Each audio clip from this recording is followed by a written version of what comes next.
Hi everyone, this is Yana and I have a new card making video to share with you.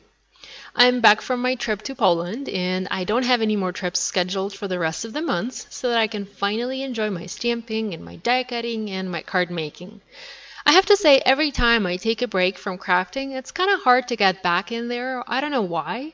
I just struggle for a couple of days at first. And that's why I don't really like to take breaks from crafting, but on the other hand, I do love to travel, so I don't know. Kind of have to balance both things at once. Maybe do some crafting while I'm traveling.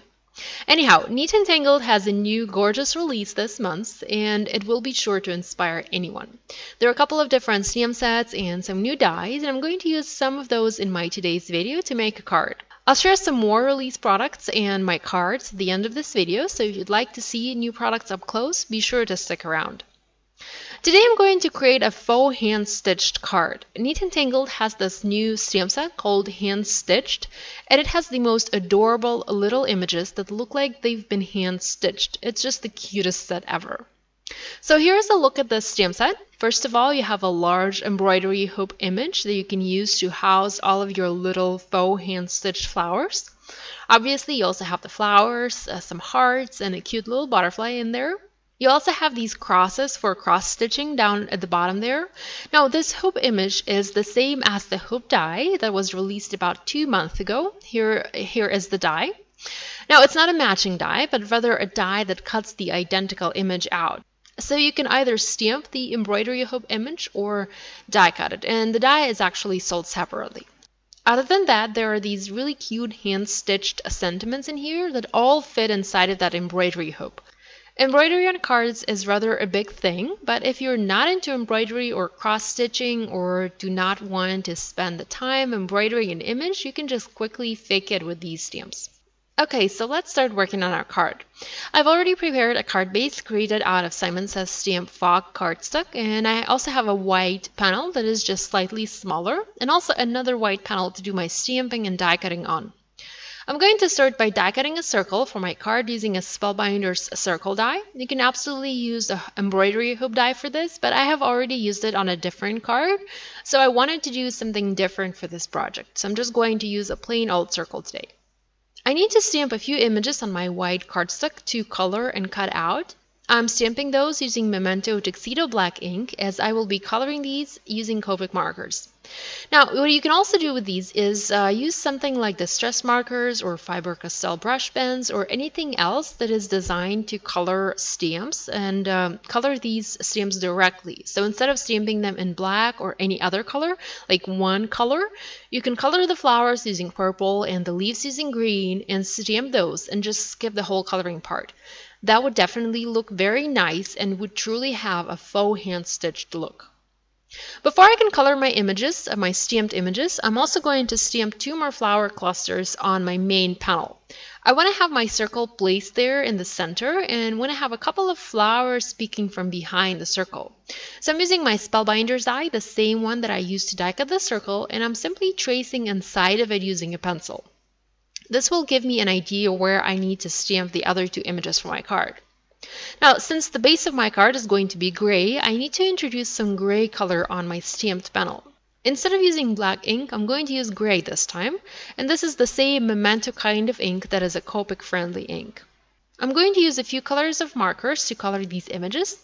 I'm starting with the YG03 yellow-green as my lightest color and coloring the leaves.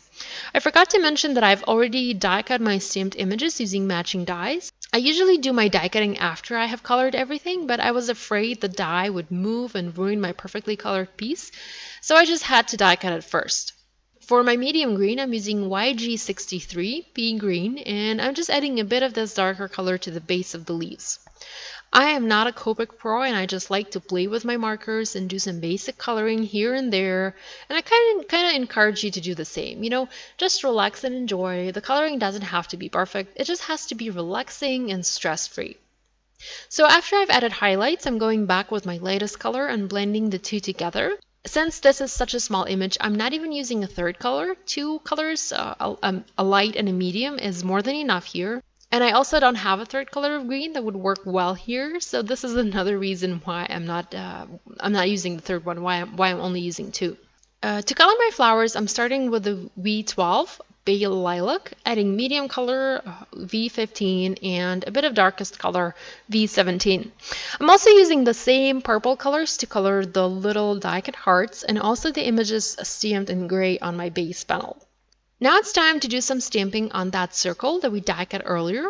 I'm going to use the same gray ink and stamp the little faux cross-stitched border around my circle. This stamp is kind of awesome because you can use it to add a border to just about any size circle. You just need to curve or bend it a little more or a little less. It works perfectly for that embroidery hoop image, but can be easily used for other size circles as well. So to finish stamping the border, I'm simply eyeballing how many crosses I need to stamp there and wiping the ink from the rest with my finger and just stamping to complete the circle. It's not 100% perfect, but it still looks very pretty and I like it. I've also heat embossed a Hello Lovely sentiment onto a piece of black cardstock using white ink, and I'm now adding a bit of glitter to my colored flowers using the Wink of Stella glitter pen. Next, I'm going to use some black foam tape from Scrapbook Adhesives and adhere the heat embossed sentiment onto my die-cut circle. I'm trying to add it precisely in the center of my circle, and I'm using the grid lines on my cutting mat to help me align everything. Now this heat embossed strip is a bit too long, so I'm going to trim it to create a fishtail end on both sides using my scissors. Next, use some more foam adhesive to adhere the circle onto my stamped base panel. You can see I'm using a black adhesive here instead of white simply because I'm all out of white and I don't think it's going to matter much, It won't be that visible on my card. I'm also using the same adhesive to adhere the die-cut flowers and the little hearts as I want to have a little bit more dimension on my project. I like my cards rather dimensional and it's not a problem for me as I usually hand deliver them.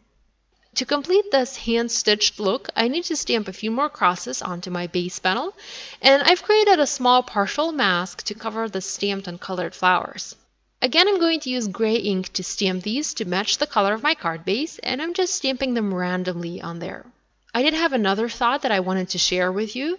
You can use this little cross image and kind of trace around a shape or a large sentiment and make it look like it's cross-stitched. Or you can use a cross-stitching pattern and just stamp that pattern onto your paper using just this image and a couple of colors of ink. I think that would look really cool. I might even have to give it a try sometime. So finally, I'm going to add this panel onto a gray card base using some more foam adhesive. Add some cute black and white twine, a few purple enamel dots, and finish this card. I love the way it turned out. The little gray crosses added just perfect little finishing touches to this project. As promised, I'm sharing a closer look at the rest of the products from the new Neat Tangled release. So my second favorite set is the wolf one with the cute little dogs. I've used all of 3 little dogs on this card and just colored them using Copic markers and added a fun Have a Possum Day sentiment. Next stamp set is the Life is Beautiful set with the cutest little girl with flowers. This is a perfect girly set, ideal for practice coloring, I think. This one was also colored using Copics. I did a little bit of die cutting and added a die cut fence using a Spellbinder's fence die to this card to complete this kind of like suburban look, I guess. Another set that I just adore is the No Nuts one. It's one of those smaller sets, a very cute one and perfect for a quick little card. And finally, there's one more set that I wanted to mention. It's the My Sunshine set, which is a You're So Neat incentive stamp set for August and July. You can get this one for free with a $50 purchase at Neat Tangled online store during the month of July and August 2015. Neat Tangled also released these fun vellum circles. You can see I've added those onto my card to create a cool background. This can also be done with a circle stamp, but it's kind of easier to achieve this look using pre-cut circles. Well, this is it for today. I hope you enjoyed watching this video, and if you'd like to see more videos like this, please give it a thumbs up and share with friends. Be sure to subscribe to this channel if you haven't yet done so. If you have any questions, please leave them in the comments section on YouTube or in the blog post. Thanks so much for watching. I'll see you soon. Bye!